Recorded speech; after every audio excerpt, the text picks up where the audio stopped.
Hey, please, wait! Help me! Despite desperately shouting from the company premises, my husband only smirked defiantly. Yes, my hands are broken and I can't move them as I would like. Unable to unlock the car, I had no choice but to throw my body against the car door. It was summer. Sweat pours out of me and I start to feel sick in the 100-degree-plus seat. Even seeing me like that, my husband didn't change his expression at all. On the contrary, he waved his hand cheerfully and disappeared somewhere, seeming to enjoy himself. In that moment, everything went pitch black, and I found myself standing on the brink of despair. Why am I going through this? If it continues like this, my body will really go haywire. Someone, please help me. As the discomfort grows, my consciousness gradually fades. Then I heard unexpected voices. It was the voices of unfamiliar people. My name is Maggie, and I'm 29 years old. I'm just an ordinary office worker in a general company. I met my husband Keith 3 years ago, and we got married just a year ago. We initially got to know each other through work, so we have a mutual understanding of each other's duties. When I said I want to continue working even after getting married, he smiled, gently. It's fine, isn't it? Nowadays, it's normal for women to work actively. But your mom was a homemaker, right? And before you also said you wanted me to be a homemaker when we got married. Don't worry about that. I just wanted you to live in a way that feels right for you. Really? Is it okay for me to keep working? Of course. Honestly, it would be more helpful if both of us worked until we have children. Thank you, Keith. I'll make sure to manage household matters properly too. In response to that, my husband gently stroked my head, saying, You don't have to push yourself. I had always loved how he respected my feelings, to the fullest, since the early days of our relationship. But when did it start? When did he, who used to be so kind, suddenly become cold and distant?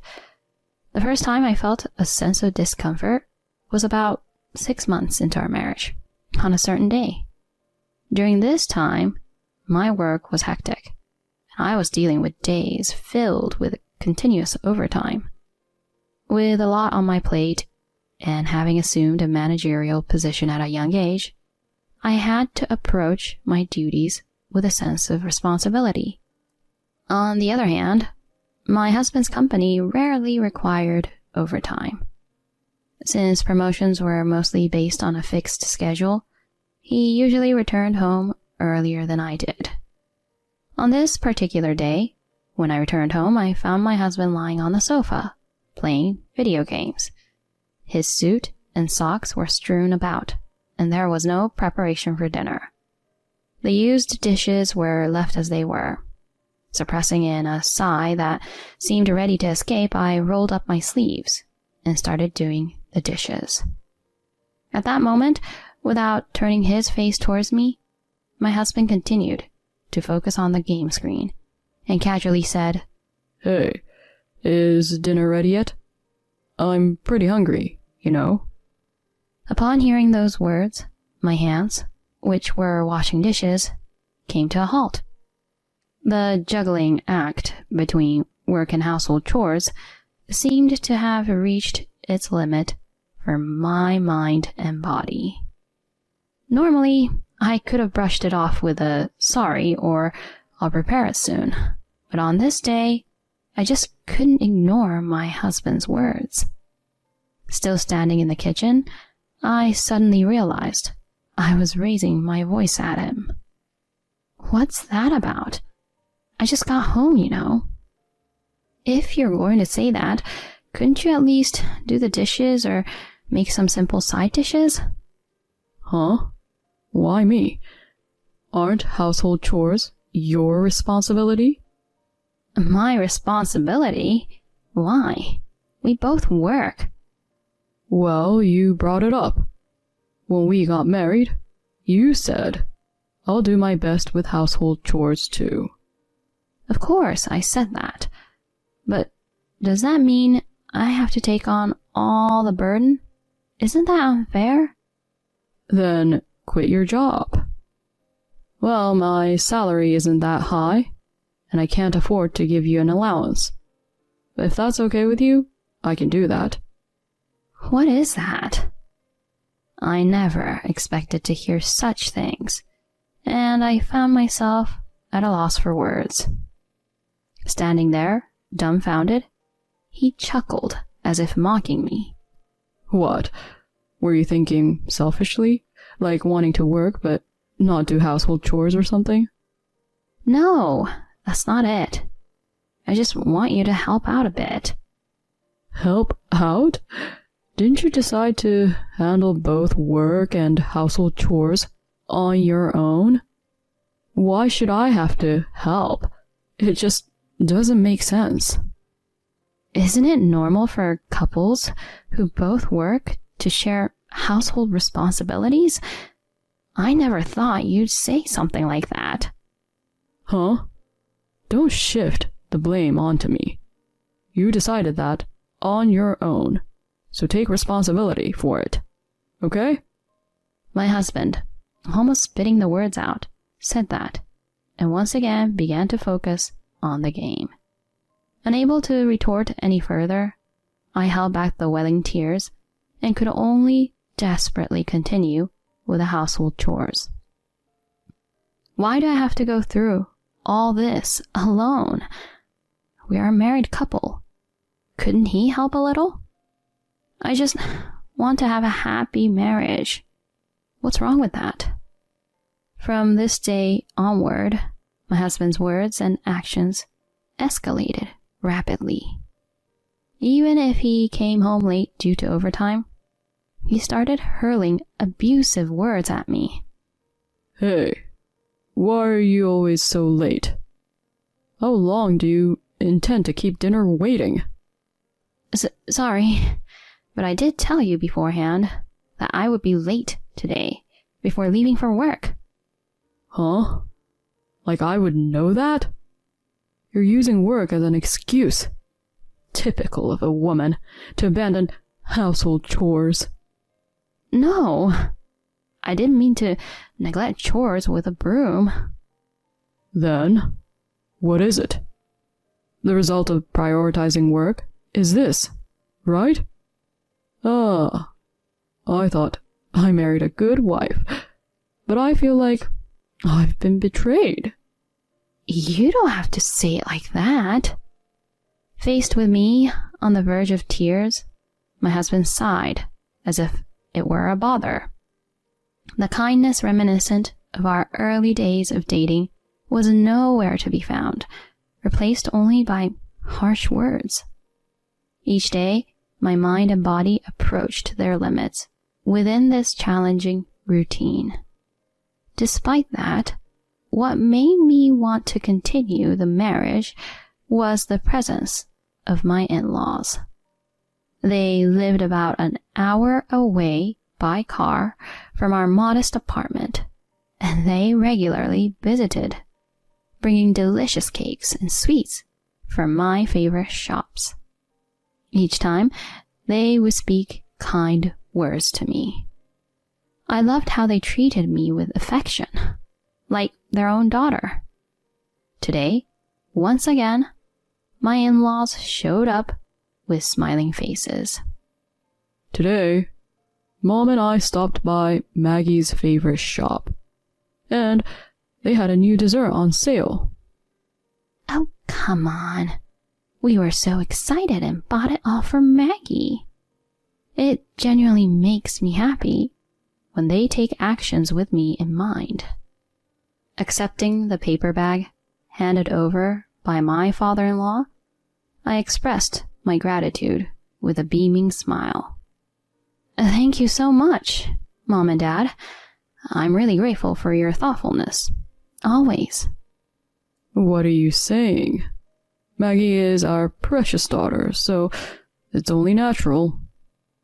Keith seems to be inviting you, and I'm grateful for you for marrying someone as lovely as you. No, it's not like that. I'm always causing trouble for Keith. What are you talking about? Keith is the one causing trouble, isn't he? He's the type who doesn't do any household chores. That's right. That kid has a bit of a sloppy side. If anything happens, feel free to consult with us anytime, okay? Sorry.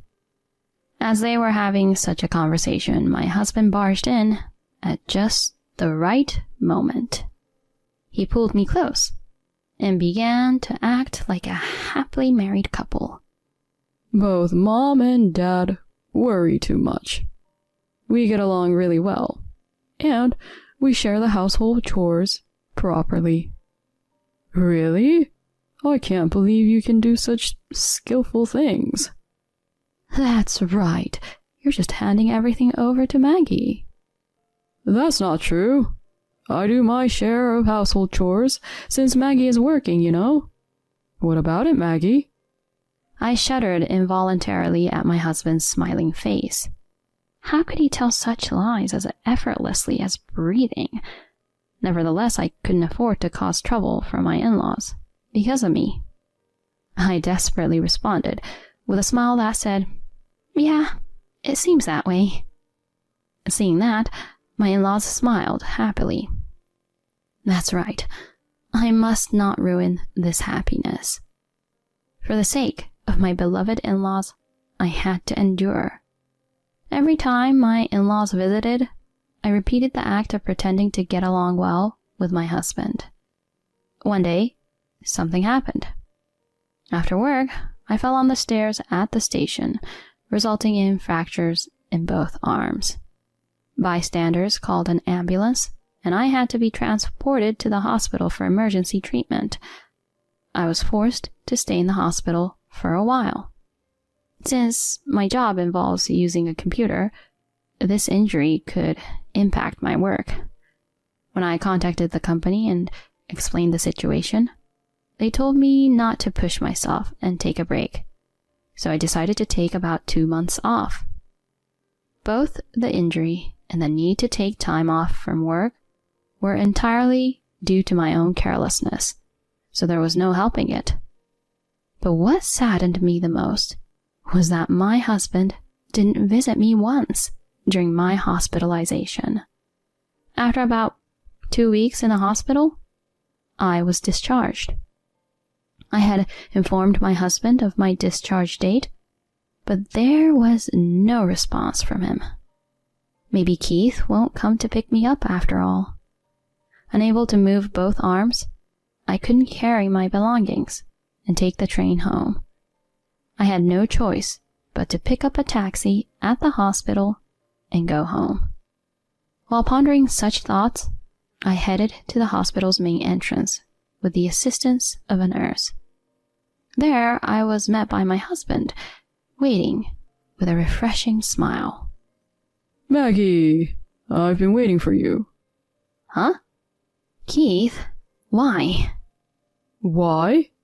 Because I was worried, of course. I decided to come and pick you up. You can't go home alone when you can't use both hands. But I contacted you, and you didn't reply at all. Sorry. I've been busy too. Anyway, let's go home quickly, okay? You must be tired of the hospital life, right? My husband received my belongings from the nurse, loaded them onto the car's cargo area, and then opened the passenger seat door, seemingly guiding me. Observing him with his smart demeanor, the nurses were all cheering and getting excited. I nodded at them, then got into the car with complex emotions. As we drove, my husband kept repeating trivial stories. Until I was hospitalized, he used to hurl verbal abuse at me and maintain a cold attitude every day. I wondered what had brought about this change. With a sudden shift to kindness, I felt a sense of distrust towards my husband, contrary to how things were before. Ignoring my feelings, my husband parked the car in the parking lot of a park about 10 minutes from our home and slowly began to speak. Well, from here, drive back home on your own. Huh? Wait a minute. Are you kidding? This has to be a joke, right? A joke? After neglecting household chores for 2 weeks, it's only natural that you face the consequences. Wait, I still can't use both hands, and the sensation in my arms hasn't fully returned. Driving back alone from here... Shut up. Do you even realize how much I struggled because of you? My shoulders involuntarily twitched at the sound of my husband's shouting. He hadn't come to pick me up out of kindness.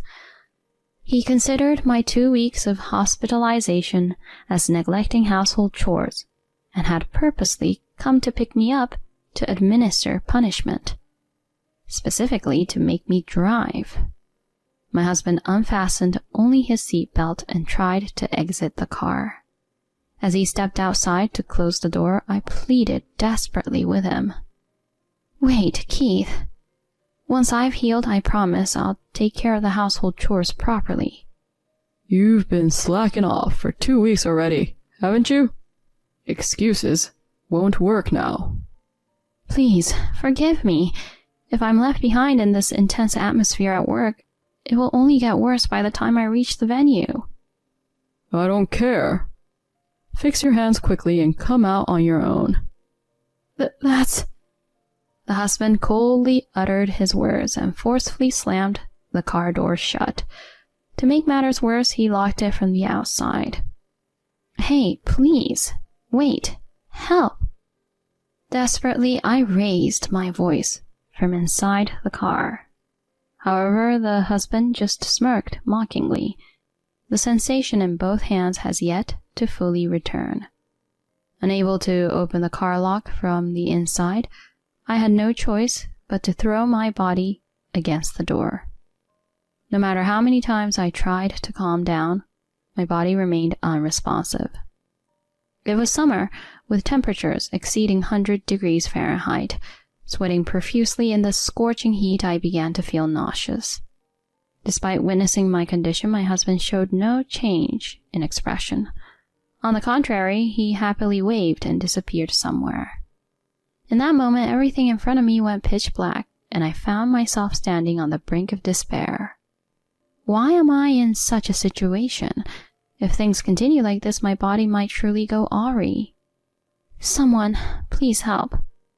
As the discomfort grew, my consciousness gradually drifted away.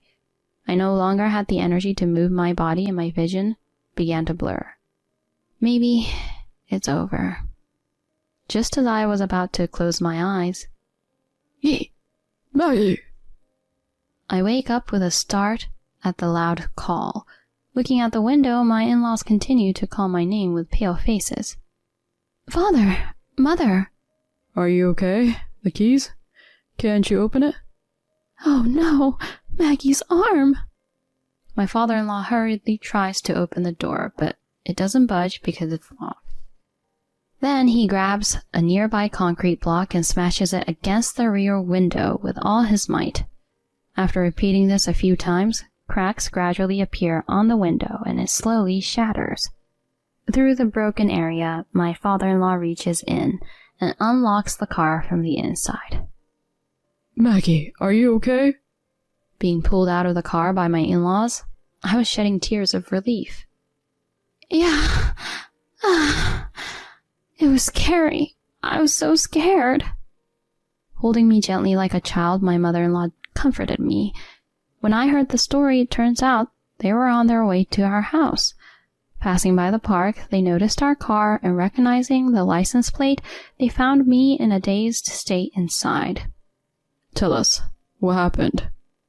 Explaining to my father-in-law, who was looking at me with a serious gaze, I recounted what had occurred. The expressions of my in-laws improved rapidly as they learned the truth. Sorry, Maggie. I can't believe Keith would do something so terrible. No, I'm sorry for keeping quiet too. I can't take it anymore after this incident. Yeah, I understand. We'll protect you. So don't worry. That's right. You don't have to worry anymore. Mom, Dad. Anyway, let's go and put an end to all of this. My in-laws got into their car, and my father-in-law drove us towards our home where my husband was waiting. When my father-in-law rang the intercom, my husband cheerfully appeared. However, as soon as he noticed me behind my father-in-law, his face contorted in an instant. Why? Maggie, why are you here? From the expressions of my in-laws, he probably understood everything. My husband's face rapidly turned pale. Keith, I heard everything from Maggie. My husband clearly appeared disturbed by the cold statement. No, it's a misunderstanding. It's just that... My father-in-law, grabbing his arm by the collar, shouted at him as he began making excuses. Don't mess around, hurting such a wonderful wife like this. How much of a scumbag are you, huh? Pretending to get along in front of us and secretly hurting her like this? As a man, you're finished. No, I just want Maggie to become a good wife. A good wife? Coming from you, who isn't a good husband, you idiot? I'm truly disappointed in you. I'm cutting off our parent-child relationship. Never come back home again. Scum like you can live alone in loneliness. Suffer on your own. No way. Mom, please say something to her. His plea was rejected as my mother-in-law shook her head. In her place, I bluntly stated, You've done more than enough awful things to me. Perhaps losing your family is the payback you deserve. No, I don't want that. Please, don't abandon me. No, I can't take it. My husband clutched his head and crumbled to the floor from his knees. Despite his tearful apologies, I couldn't bring myself to forgive him. I decided to rely on my in-laws until I found a new place to live.